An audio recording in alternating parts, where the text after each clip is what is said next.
Hello everyone, today I want to share my experience with fingertip grip style mice. You know, the ones that look like you pay more for less?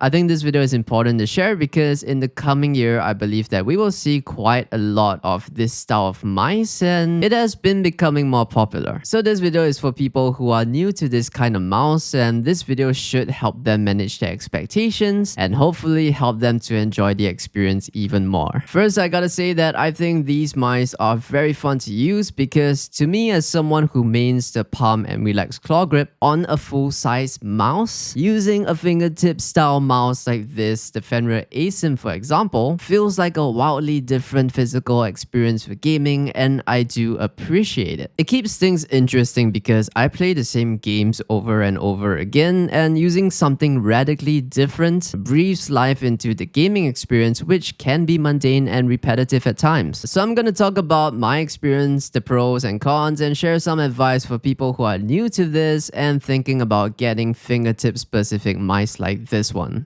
So it's important to ask, who is this really for? Because the reality is that there is no one mouse for everyone. If I think about it, this might be for you if you love pushing your mechanical skill and mouse control to the limit. If you play games with a lot of fast-paced tracking involved, like Apex Legends, Overwatch 2, The Finals to name a few, the freedom of movement can feel like a super advantage once you get a hang of it. It's also great for players who feel like traditional mice restrict their aim. After reviewing GeForce Fenrir series mice and got back onto a full-size mouse, I felt very restricted with my range of motion. And surprisingly, I was very tempted to put my mouse away and get back on my Fenrir ASIM because aiming on a full-size mouse in comparison is, like I said, it feels limiting and mouse control is not as fluid or flexible. However, for me, when I play tactical shooters like Valorant or Counter-Strike, this style of mice and grip style is a combination that I prefer not to use. In those games, crosshair placement and rock-solid stability are often more important than massive range of motion. At least for me. I know there are gamers who would be perfectly comfortable using a mouse like this for Valorant. You gotta be super focused and you gotta have the energy for that. Also, I think if you game for long hours or if you are someone who plays games after a long day of work, you'd be grateful for the support that a full-size mouse gives you. So I came to realize that using the fingertip grip style on these specialized shapes forces you to have full control, which I think is wonderful. You know, you have to manage your fingers, wrist, and arm movements well to track or flick onto target. And over time, the result was that I felt that my aim became way more accurate and precise than on regular mice. I got so used to this high control aiming style that when I got back onto regular shaped mice, my aim just didn't feel right. Going back to a claw or palm grip style mouse can be pretty difficult. That is only if it is your first time fully committing to a mouse like this and then going back. I actually struggled to aim as well as I used to on regular sized mice. But I was aware that it was not because of the mouse, but because my hand muscle memory and coordination at that point in time was optimized for tiny fingertip mice. Honestly, I felt very annoyed, so I also tried my Zowie EC3DW, the Viper V3 Pro, and the Superlight 2. You know, whatever mouse that I know I perform very consistently on. And same thing, I struggle to aim as well as I used to. And just to be clear, this is a me issue, which is why I thought I should share this, because I believe some of you may experience this and wonder if you're losing your mind. So just so you know, I've been there and it's not a permanent thing. Another reason why I struggled when I went back to regular mice is that I was trying to manhandle the mouse like it was a fingertip grip shape, which did more harm than good. My advice is that if you want to have two mice, one full body shape and one of these little guys for fingertip grip style, my advice is to remember to let the shape of the mouse do the work. The majority of gaming mice shapes are designed to support a particular grip style. Fingertip mice, on the other hand, at its core is designed to stay out of your way, so basically the performance is all on you. So after all that, here's some practical advice if you're interested to try a fingertip mouse like this one. The first tip that I have is that if you do get one and it is your first time, be patient and start slow. For the love love of God, do not jump straight into ranked games, because if this is your first time using a mouse like this, your performance will likely dip at first. And I'm quite sure that many of you would be tempted to put the mouse aside and get back on your previous mouse. Don't do that. What I recommend is spend some time in aim trainers. Don't rush or try to beat your high score just yet. Ignore the timer and just try to get 100% accuracy with static targets first, then speed up from there. Well, that's what I did. I wanted to get comfortable with my fingers, wrist, and arm movement working together. You know, just to get familiar with moving the cursor from one target to another as naturally as possible. And of course, I recommend to use the mouse for your day-to-day stuff on your computer because it speeds up the process. But if you start to feel discomfort or your fingers are getting tired, make sure to give your hand a break and use another mouse if you need to get things done urgently. Second tip is to reevaluate your sensitivity if you need to. For fingertips, some people find that a slightly higher sensitivity feels more natural because you're making more fine movements with your fingers and you do not need to make huge swipes with your arm as often. For this, I do not have a perfect recommendation. You gotta experience it on your own. My last tip is to remember to take it easy and do not death grip the mouse. It is easy to tense up and squeeze the mouse when it feels unstable, and you know, for a mouse like this, you are gonna feel that a lot more often than usual, at least for a start, so remember to stay relaxed. The more relaxed your hand is, the more stable and smoother your aim will be. I don't know, maybe aim enthusiasts would have a different take on that, but that's how it was for me. Now about accessories that I enjoyed using when I was on a mouse like this. First is grip tapes, and as much as I hate grip tapes, having grip tapes on my Fenrir ASIM felt necessary. Especially for this grip style, it feels crucial for control when you only have a few contact points. For this shape, grip tapes really do give you more confidence with your hold on the mouse. Mouse skates, now this depends on your preference. PTFE for cloth pads and hardened PTFE skates designed for glass pads. I like the stock skates on my GeForce Fenrir ASIM. It feels pretty good for both cloth and glass, and then there's the Artisan P8 dot skates on cloth, which were super nice as well. I will do a video on skates sometime next year, but for this video, assuming that you are getting a mouse like this for the first time, I would recommend to just try it with the stock skates and see how much you like the mouse first before you buy more stuff. My favorite mouse pads to use this style of mice has been the Wallhack SP4, and the new Wallhack VA005 was very good as well. That one was a little too smooth for me, but once I got a hang of it, it was pretty fun, even though I wasn't shooting at my best. I just got a preference for more controlled glides. Oh, by the way, if you want to get a Wallhack glass pad or any of the accessories, feel free to use my discount code Wasabi, which will give you 10% off your order. Same applies with GeForce. My discount code is Wasabi if you are interested in their mice. For cloth pads, I love using an Artisan Key 83. I would recommend the mid hardness option if you see yourself only using dot skates though. Soft, which is the one I have, is doable, but just remember to not be too heavy-handed. I use both dot and full-size skates on this one. Why I like this pad is because you feel a good amount of texture, and texture is a great indicator for you to manage your glide. So using a fingertip grip style on a nice textured pad like this made my experience a lot more manageable. Of course, you can use any pad that you like, but if you're looking to buy a mouse like this and a new mouse pad, my recommendation is the Artisan Key 83. This two together is a combination that I really enjoy using for Overwatch 2 and the finals. So final tip, just be aware of the shape. Realistically, not everything will fit your hand like a glove. You know, there is always some degree of adjustment and patience needed. The GeForce Fenrir ASIM is my personal favorite for this style of mouse at the moment, but please do not get it just because I like it and think it's a freaking awesome release in 2025. Please have a look at other options as well. For me, before I bought the Silver Shadow colorway, I made the decision that I want to get good at the fingertip grip style, and I want to be proficient at it using this shape and design in particular. My advice is that if you want to get this mouse or anything similar to it, get it as a sub mouse if you do not main the fingertip grip style like me. Meaning to say that you should have a functioning mouse that you can use comfortably all day for work and usual stuff. Because if your fingertip mouse really doesn't work out well for you, then at least you have something to go back on. So anyway, thank you so much for watching. If you enjoyed the video or found it helpful in any way, please leave a like and subscribe to support my channel. And I guess I'll see you in the next one.